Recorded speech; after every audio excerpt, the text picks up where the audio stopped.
Musta kayo mga idol? Ang topic natin ngayon, mag-adjust naman tayo ng valve clearance ng motorcycle. Bali, ang i-adjust natin ngayon yung Rusi 125. Bakit natin i-adjust yung valve clearance? Kasi malaki ang kahalagahan nitong valve clearance para ma-maintain natin yung power ng motor natin at saka yung fuel consumption at saka yung para at least ma-prolong natin yung life ng ating engine. At saka mahalaga na rin na ma-adjust para at least condition palagi yung motor natin at saka ma-restore natin palagi yung power ng ating engine.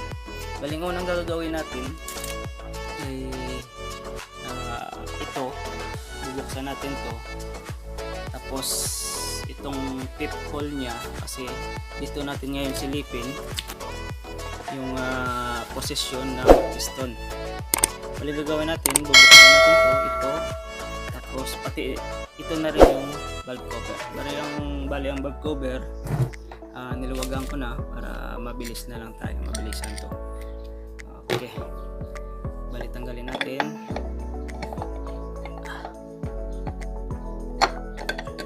Hilot lang para malabas yung valve cover.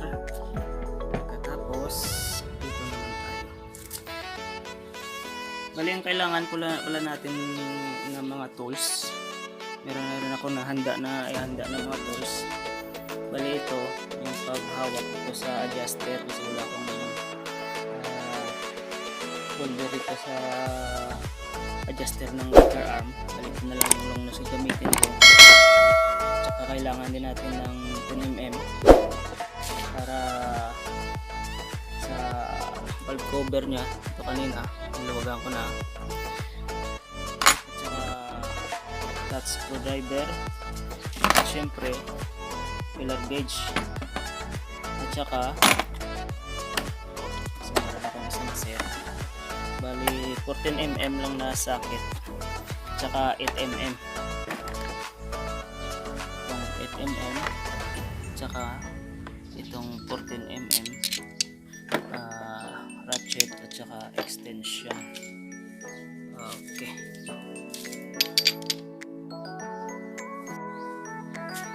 bali ito luwagan muna natin itong 4 na tornilyo para mapaikot na rin natin yung flywheel nito. Luwagan ko na ito siya kanina para mabilis na lang.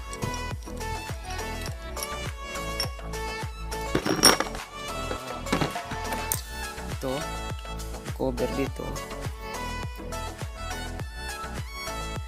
yung tawag nila dito ay cover ng pip hole cover. Tapos 14cm ito siya, ikotin natin ng counterclockwise. Hanapin natin yung letter T. Ang ibig sabihin ng letter T, ito yung yung top dead. Ang meaning ng T ay top. Bali, hanapin natin yung letter T. Yung pinaka top dead center nya.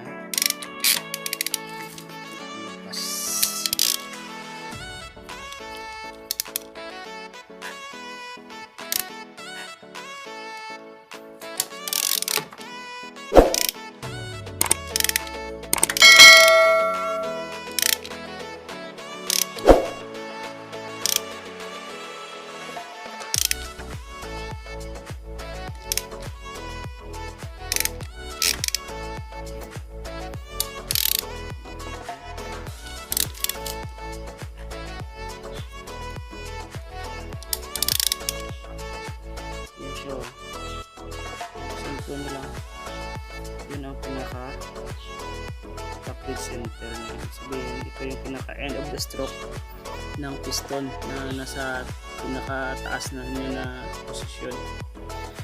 Ano natin malalaman kung ang piston natin ay nasa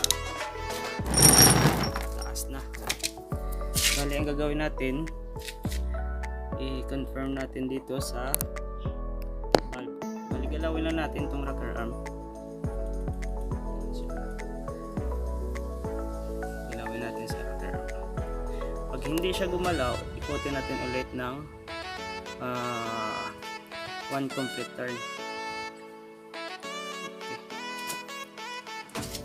Ngayon, hindi pa siya gumalaw. Kaya ikot tayo ulit.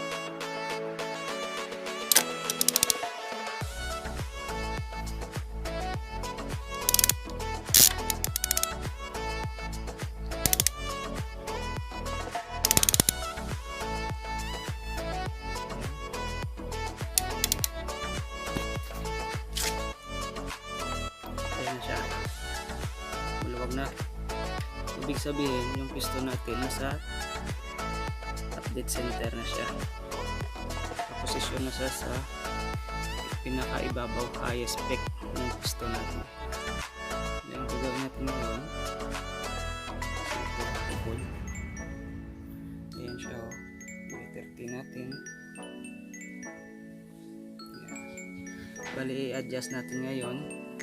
Bali, ang clearance na ibigay ko dito kasi pang service lang naman to eh. Hindi naman ginagamit pang sidecar. Bali, ano lang to, ibigay ko 3,000 na bandage. Okay, umpisa na natin mga tol.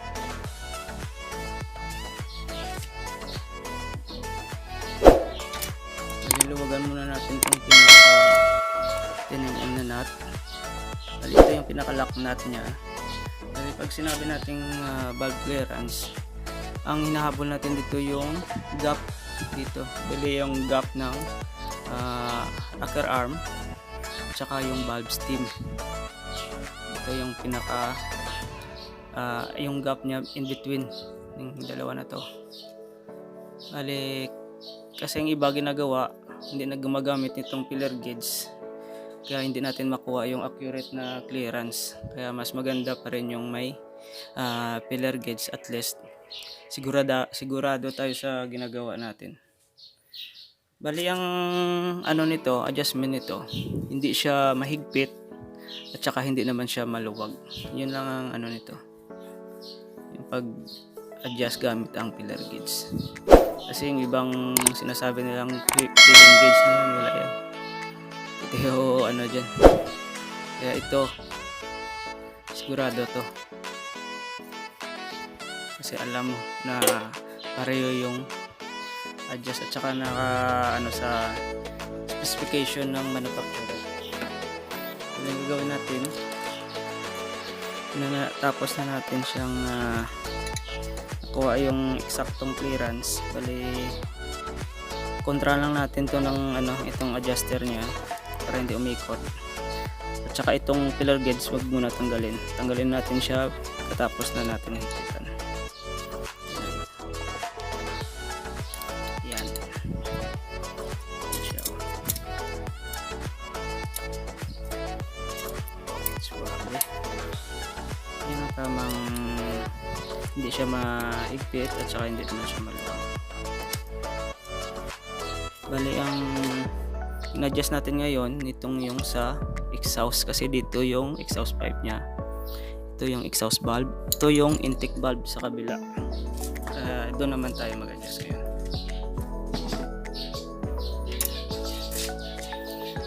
Kaya ito mga tol sa mga motor nyo. Kung mayroon kayong motor na ganito, kaya nito, madali lang, i-iwan nyo na lang.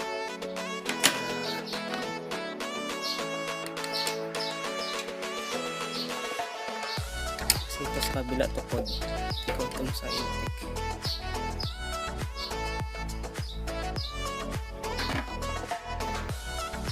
Ganun din ang proseso nito sa kabila mo. So, kanin natin clearance nito.